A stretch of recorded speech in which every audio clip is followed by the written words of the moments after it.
Hello everybody and welcome to Gene's Reviews, movie reviews from a regular dude. Okay, I decided to do this from inside my car since I haven't had a lot of time at home lately. The movie I'm going to do today is a recommend of a movie I saw back in 1987 is when it came out, and it's called The Hidden. The Hidden is an American science fiction action horror film produced and released in 1987 by New Line Cinema. The film was written by Bob Hunt.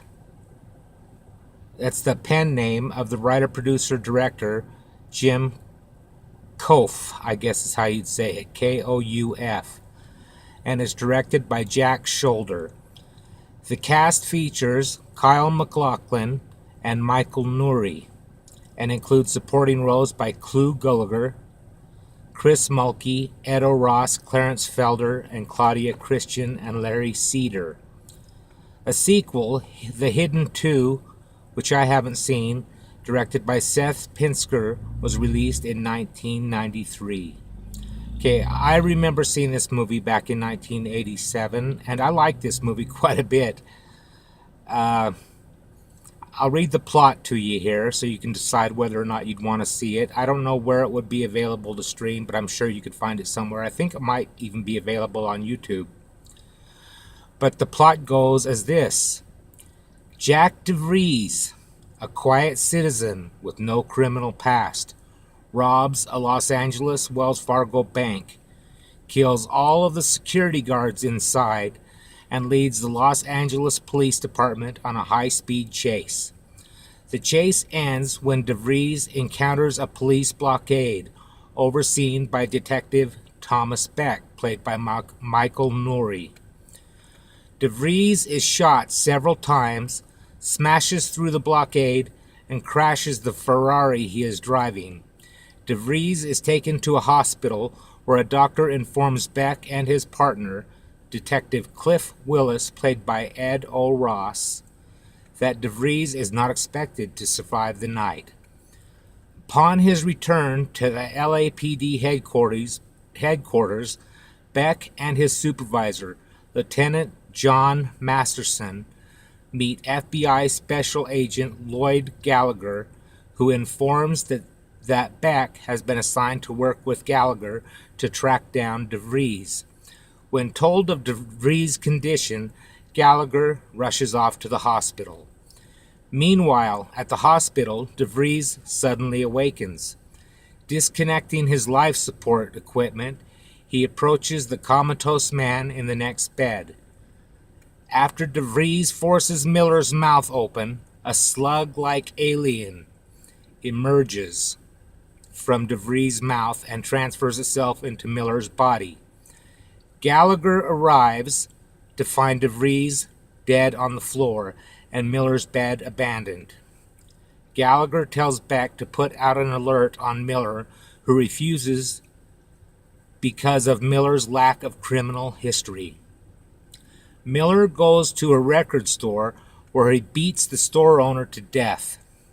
He then goes to a car dealership where he kills 3 men and steals a red Ferrari. He then visits a strip club where the alien leaves Miller's body and takes over the body of a stripper named Brenda. Pretty crazy, but it's a good movie. Gallagher asks police to track Brenda when he sees her picture next to Miller's body. Brenda is then propositioned by a catcaller. She accepts and follows him to his car. They proceed to have vehicular sex in a parking lot, which results in his death. She then takes his car. Gallagher and Beck pursue her to a rooftop where they mortally wound her in a gun battle.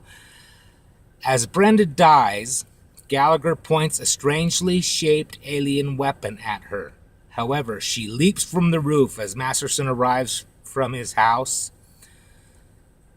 As Masterson arrives from his house to take charge of the scene, the alien transfers itself from Brenda's dying body to Masterson's dog. Frustrated by Gallagher's continuing refusal to explain the strange phenomenon of ordinary citizens turning into crazed killers, Beck arrests him and puts him in a jail cell. Beck soon learns that Gallagher is an imposter impersonating the real agent, Gallagher, who is dead. When Beck confronts Gallagher with this information, Gallagher tells him that he, Gallagher, is an extraterrestrial lawman and that they are in fact pursuing an alien thrill killer who has the ability to take over human bodies. Beck dismisses the story as insane and leaves. Gallagher incarcerated in a jail cell and leaves Gallagher incarcerated in a jail cell at the police station. Okay, as you can see, I'm not going to read the whole thing, but this is a really crazy movie. Basically, just keeps changing to a different person or a dog or whatever, and it just keeps going and going and going. This is a good movie. I remember seeing this at the theater, and I really liked it. It's from 1987. It's called The Hidden, and I will be back with a new review in a couple of days. Have a good one. See you next time.